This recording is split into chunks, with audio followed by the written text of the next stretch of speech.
Welcome back, everyone, to a special series that I'm thrilled to be hosting on LinkedIn called The Entrepreneur's Chair. Throughout this journey, my goal is to provide you with authentic and intimate conversations with trailblazing leaders that are changing the landscape of business in Austin. From startup founders to seasoned business moguls, we'll go deep in conversations about their challenges, their triumphs, and their pivotal moments that shaped who they are as an entrepreneur. I am so honored today to have as my guest today, Fang Fang. She is the CEO of Big Plan, a multifaceted consultancy specializing in global expansion, supply chain optimization, and IT solutions for enterprises and organizations.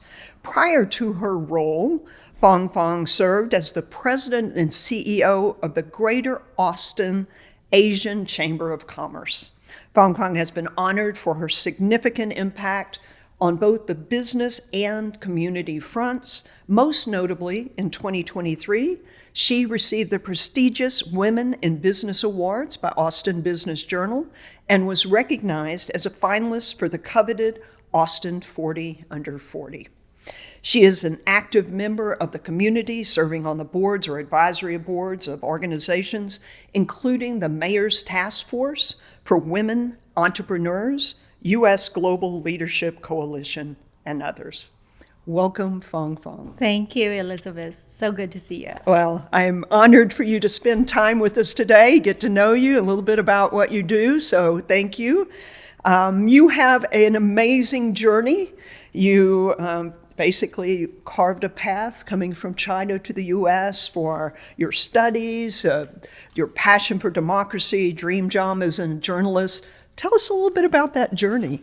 I grew up in China, spending my formative years in China as well. When I came to the U.S., I came for my master's. So now I probably spend half of my life in each country, in both culture, Western and Eastern.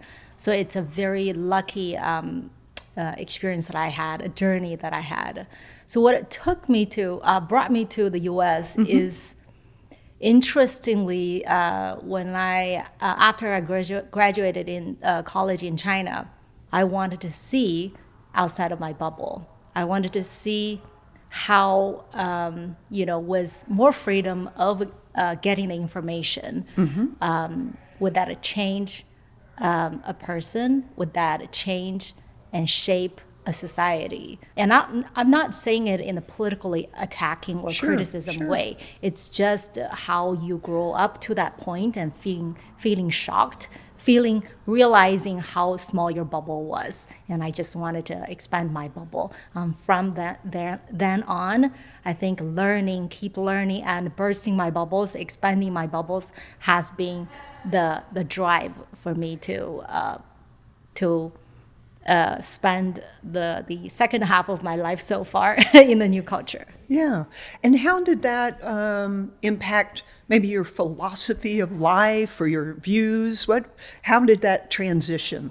I'm turning 40 this year. Individually, personally, I feel like I'm maturing, right? The culture-wise, it's evolving. So it's all coming along together. And I hesitant to say what's good and what's bad, because growing up, and I feel like I came from a culture that always defined good or bad, black or white. So, my dream job of becoming a journalist as my first profession in the U.S. was also based on my belief that, active practice, that I always don't want to limit myself into choosing black or white, good or bad. I wanted to be able to comprehensively gather as much information as possible, deliver it, share it with my circle, so that we all can expand our bubble and make more informed decision beyond just good and bad, black and white. I love that. Yeah, it's hard because sometimes we want the simple. Yes. But there's very few things in life that are just really simple. Yes. You do need to educate yourself, explore, Yeah. form, understand both sides. The and- nuance, right? Yeah. And we like simple. Simplicity sometimes helps, but rigidity of thinking, there's only A, B, C, D, or right or wrong. That is what I feel like more and more dangerous right now for any culture. Yeah, I agree with that. So you were headed up the Asian Austin Chamber of Commerce. Tell me about how that came about and what you see as some of the accomplishments, the things you learned there, what you enjoyed about it the most. Yeah, that was most interesting time when I started my role as a CEO of the Asian Chamber of Commerce. That was the peak of the pandemic. That was the peak of the anti-Asian hate sentiment. Yeah. And very closely after that was the national labor shortage. Because I felt that because we were hiring and then during the pandemic, all that. So that was like peak years. And then you can imagine that how I stepped in that role and, shouldering all that peak burdens and challenges. So I learned, I can't even start to describe what I've learned, but I learned how to be adaptive for sure, how to be strategic, how to think clearly, find clarity through noises, right? How to hire, but also not letting any ball drop. Oh, yeah. How to be innovative, how to set up the process that help you, how to leverage the technology, and how to empower a team, how to train the team. There's so many things. And what I'm proud to say is after 3 years, and we had double the revenue. We build the team larger than ever, and then we have increased the membership and increased influence. I feel like achieved when I walked out. That's so significant. I just being able to support that type of organization in the community. I know you're passionate about that. And then you and I met, it's been a number of years. Yes. And you were just starting Big Plan. I'm Yes. curious, what got you like, I know what I'll do. I'll start an international company. So what drove you to do that? That was not the thought that made me start the company. Actually, you're one of the very first ones that I came to, and when I decided to move on, I was like, tell me all I need to know to become an entrepreneur, right? So you know very well that I did not came prepared and saying, I know exactly what I'm going to do.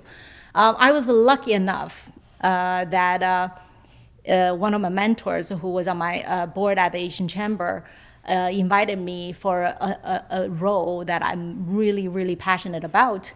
But I just felt at the same time, again, when I was turning 40, so, a lot of life-changing moments, it just culminated in that moment that I feel like I want to do it. I love how this starting from a scratch type of a project, but can I do it as my consultant firm? And then you become our first client. And I was so lucky to have my first client to help me bridge that transition. So that is, I'm always grateful for that opportunity. And they are still one of our, most significant clients that we're proudly serving.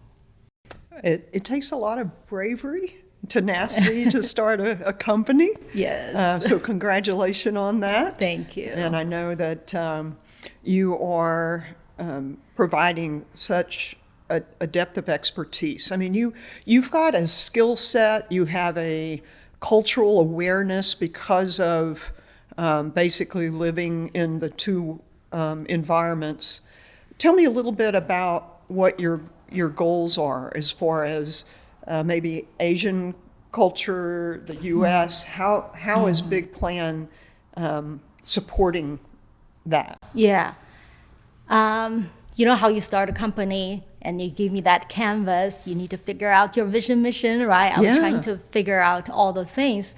And you know, what really drives me goes back to what drove me to come to another culture, right? To expand my bubble. So I think learning, experiencing and share that experience has always dear and near to my heart, and that's my value. So no matter when I was a journalist to learn at the Congress in DC, you know, that's when I learned first about a new environment, and then through storytelling, then I share that experience, right? And then so that was my hope. That was my now looking back, that was my simple basic or value that I feel, you know, you learn the experience, share the experience, and help to expand that collective bubble. So in other words, you can say bridge the culture, or navigator for you know, foreign culture to come to a different culture, right? So that has been the value. And then when I moved to New York, and I worked for the largest PR firm, Edelman, there. And my role there was also helping international companies navigate the U.S. market and the government. So a similar role. And later on, when I worked with the National Committee on U.S.-China Relations, it's a more significant role, because that organization was hosted a ping-pong diplomacy back in the 70s, and that paved the road for President Nixon to visit China to normalize the U.S.-China relations. And then since then, that organization has been hosting every visiting Chinese president when they visit the U.S., right? So you can imagine that nonprofit, the role they play for the two cultures engagement. So I felt really belonging in these kind of roles. And later on, when I worked for the Department of Commerce in the US, and leading the Asian Chamber, every role sounds probably different if you just feeling like narrow-mindedly job-wise. But deep down, it's always that connector, that navigator, you know, that sharing for the collectively betterness role that I'm playing. So Big Plan is, although it's a for-profit company, we are also believing that we can contribute a little bit in our way to share our experience and expertise to help any companies and organizations who wants to globally expand globally. I love that there's just that thread through your life of bringing people together, the chamber, the connections, the education. It just feels like you've truly created this niche for yourself and Big Plan. Let's dive a little bit about, so if someone was working with you, what would be an example of some kind of project you would work or engagement you would have with a company? For example, Austin is booming. That's not in news anymore. Everyone can feel it.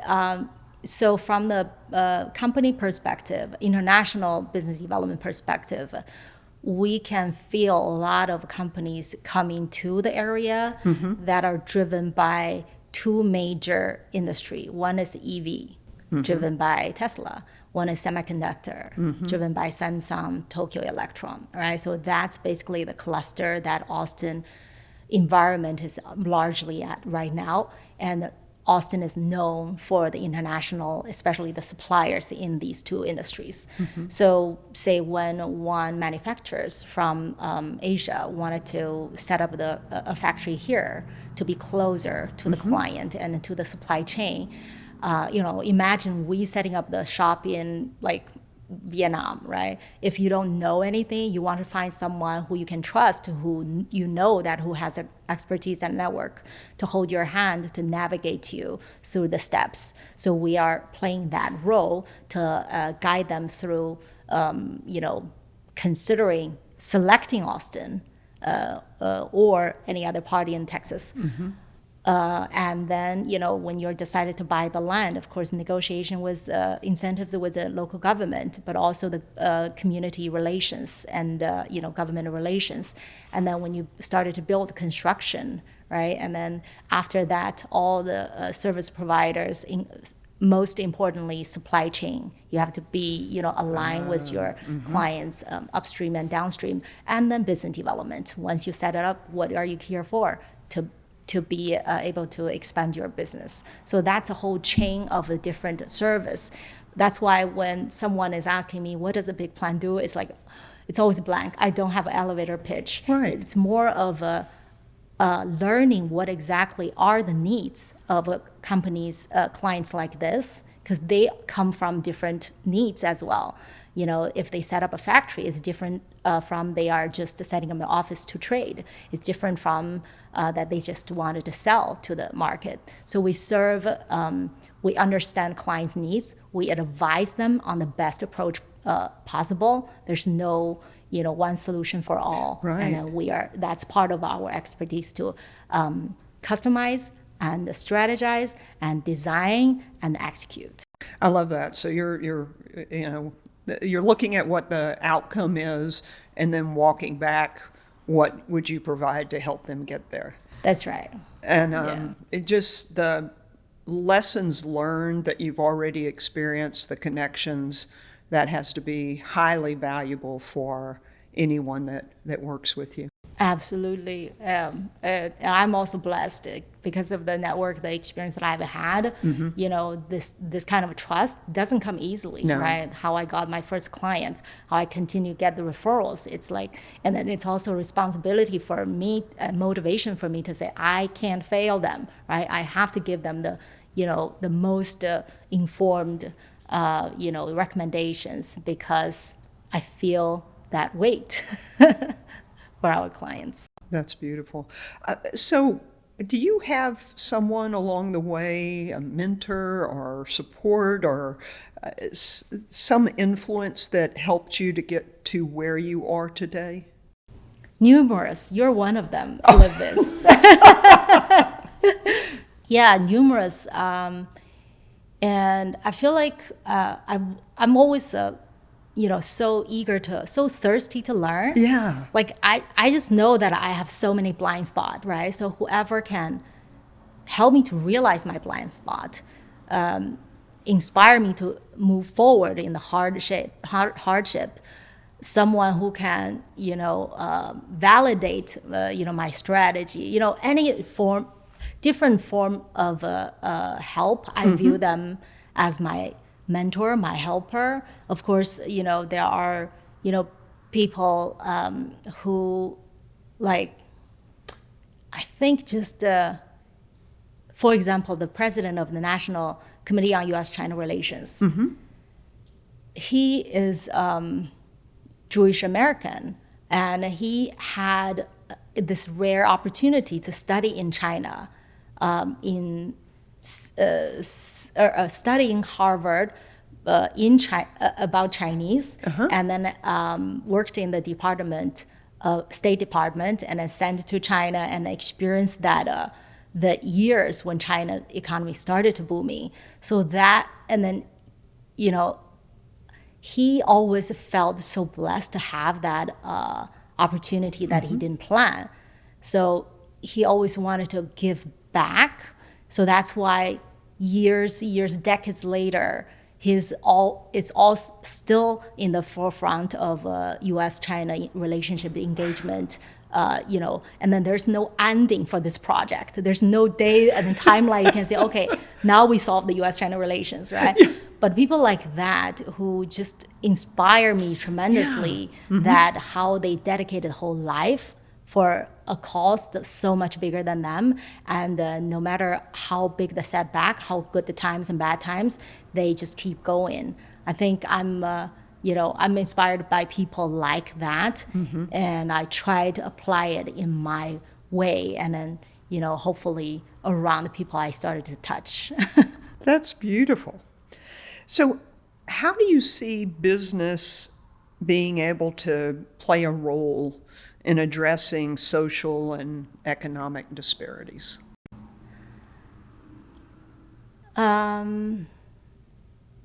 So think this way. For anyone who is in working age, all right, you and me, like minus the kids, minus the retired, right? So how big is that population? And what do they spend most time on in their life? It's work, right? So their work, their business, where they work, where the business create this environment is their day-to-day life. So if you think about that, business is actually single most important factor and force that can affect someone's life, right? So sometimes I feel like we don't think that way. Right. After industrial revolution, that work or job becomes more and more important. So business plays more and more bigger and bigger role nowadays. So I think the impact is significant. So if a business, I'm not saying every business should be the same. If the business started to play their role in elevating and promoting or contributing the social opportunities in their own way, and collectively, it will be changed. The whole society will be very different. Don't you think so? Yeah, I love that. Yeah. So that it is really an impact. Yeah. And sometimes if people aren't thinking that way, we lose an opportunity to truly make a difference. Yeah. I have to also mention this important example. My first client, they are a nonprofit called NMSDC, National Minority Supplier Development Council. So they were founded over 50 years ago on a mandate of President Nixon to elevate minority-owned businesses. So they certify minority-owned businesses and connect them to corporate America's procurement, right? So that every stakeholder in that network, no matter it's corporate America or an entrepreneur from minority heritage, they are all in this cause together. So buyers and sellers, and then the sellers also hire more of the diversity entrepreneurs or diversity workforce. Everyone is contributing to that cause of a socially more diverse and more diverse opportunities. So there's a tangible contribution each company, each organization, and each individual can intentionally work towards there, and it's not contradictory. I love that. Very nice. What a great fit of a client. Right? That's why I couldn't say no, and I'm so happy they agreed to be my client. So what leadership principles guide your decision making as far as being a CEO and a community leader?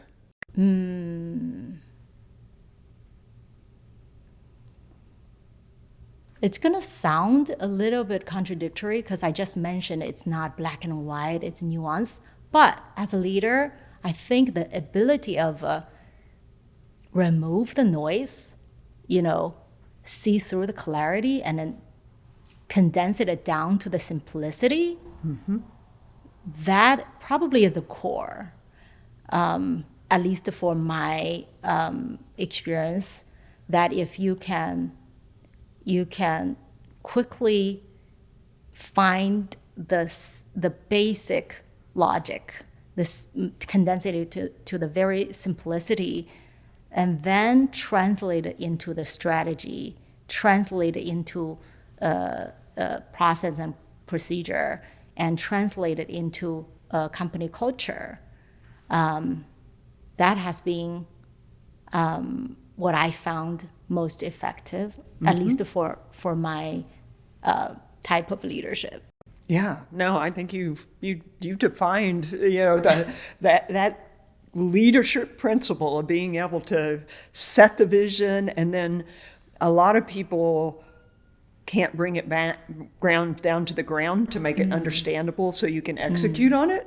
Yeah. So it sounds like you've got a great grasp of that, and I think that's what everybody craves, is they want to know why they're working, what are we trying to achieve. So yeah, And at the same time, leadership, this term, right? When I first, learn about this term, because when you're in different new culture, you're learning everything new. Sometimes when you're in the culture long enough, you felt like you knew something, but you actually just, take it without really contemplating what it means, right? Yeah. So like inherited it. So when I first heard about leadership in English, I didn't know what it means. Sure. So then I observed in the Western culture, leadership is more of that, that inspirational figure or quality that leads a group of people out of a chaos or a hardship. I feel like that's more of that feeling, image. Yeah. Right? Whereas that's great, and that's definitely the leadership, especially, when a mass of a group of people needs that kind of the head, right? And in the Eastern culture, though, there's another layer of leadership, another level. So if we consider Western type as a more of a disruptive, revolutionary type of leader, in Eastern, it's more of a governance. So once you get what you want, like this power, what you want, and then it's time to govern. You can't use the same energy as the leader to lead anymore. So the Eastern culture, maybe it's like spend longer, so they figure out when time to govern, we need to develop a different type of leadership. So in Taoism, there is a quote, I'm paraphrasing it here, that a true leader is a leader that people don't feel the existence of the leader. So basically that means, if you're not felt, that means everything is working well, smoothly, seamlessly, effortlessly. You don't even need to intervene as the true achieved leader. So the leader shouldn't be interfered too much. And if that, without your interference, it still goes well, then you're the leader. So that's another level of meaning in the Eastern culture for the leadership. I love that, the integration of the two, and Yeah. how true if you can take the best of both and truly empower the people that are working for you, and they feel the vision, but they don't feel like they have to be like tugged along. Right. Then we're going to have a great environment. Yeah, let individual be. Leaderships comes with different shapes, right? So it's not it's not a mold that everyone needs to be fit into this in order to be a leader. So I would encourage individuals to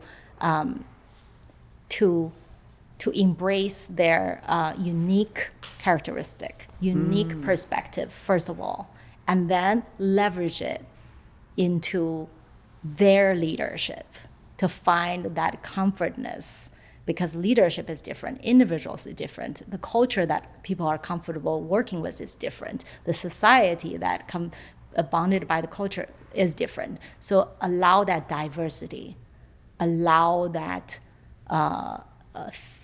suitable leadership to develop. I think that's my advice, very vague advice, very Asian Zen advice for the individuals.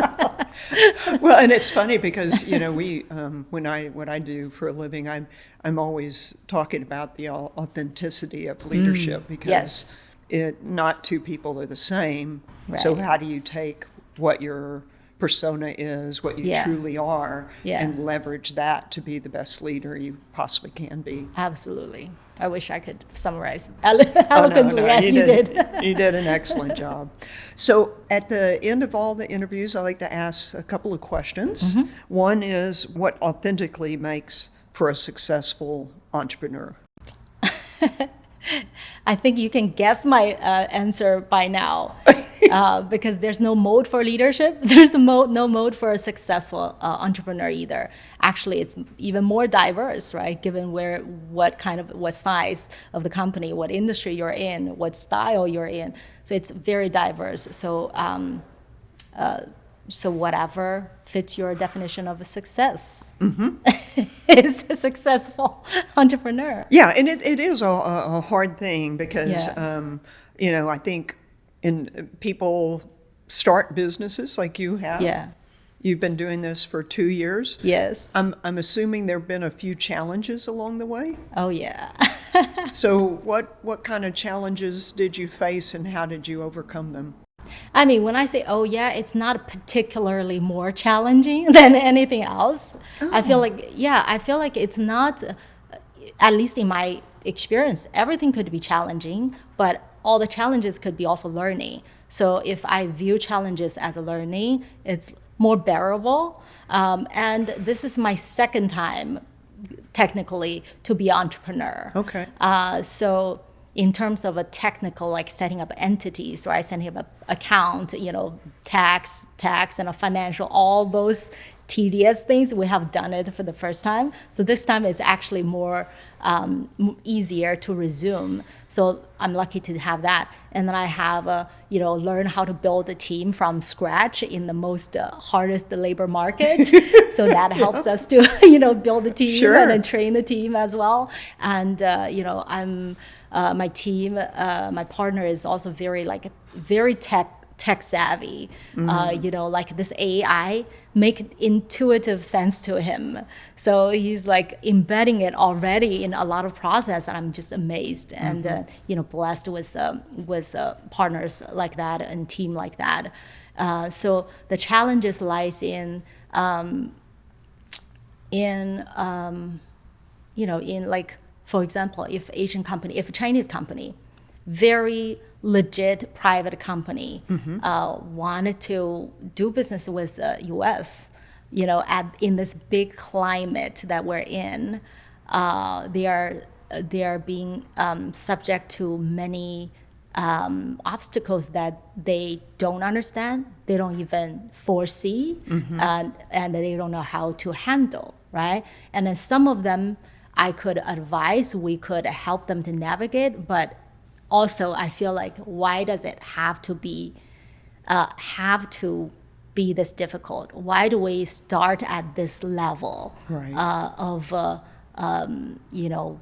lack of understandings and resistance of understanding, and assume the worst, and I started to competition above all, all these things. I feel like it's a challenge, but it's not a it's a long-term project that goes back to my value, where I feel like as long as anyone, any company, any individuals can contribute a little bit in this engagement through business, through cultural, and once you know me, I know you, right? And all this big big bias that we learn from in media will dissipate it automatically. So I don't even know what I'm answering. But No, bringing the cultures together, and people being challenges. able to learn. Yeah. I just love the way you navigate the complexity that exists in the world and helping people to get there. And right? that's the challenge we're facing on the global level. But also, another challenge that I feel that our younger generation, when I'm started to hire, right, they are like younger generation, and I feel like they are in such a difficult start. The housing is so expensive, right? And then health insurance, and then there's no pension or the long-term employment for them anymore, and then it's so different with how this world is to them. And then I'm trying to understand what motivates them, and how can I create the culture in my little company's culture that can help in any way of keep them hopeful, keep them fulfilled, achieved, and feel like they have a path forward. I'm so impressed with the learning aspect. Just the description of breaking out of these bubbles, that education, learning is the path through. I wanted to officially answer that question of what success Please. looked to me, right, Yes. as an entrepreneur. I would As love you were that. talking, I think it occurs to me that I thought about that, and I'm now more confirmed that I feel that a success of me being an entrepreneur is to have the freedom to do what I wanted to do, but more importantly, the freedom to not do what I don't want to do as an entrepreneur. And then I can create that culture to make my company, my employees, my network, to also feel the empowered individuality, to have the freedom to not do what they don't want to do and only do what they like to do and are good at doing. What a beautiful picture. May we all live in that in our Right. business and personal life. Thank you again for the time, and Thank you, appreciate it. Elizabeth. Thank you again for Thanks, the Fang opportunity. Fang.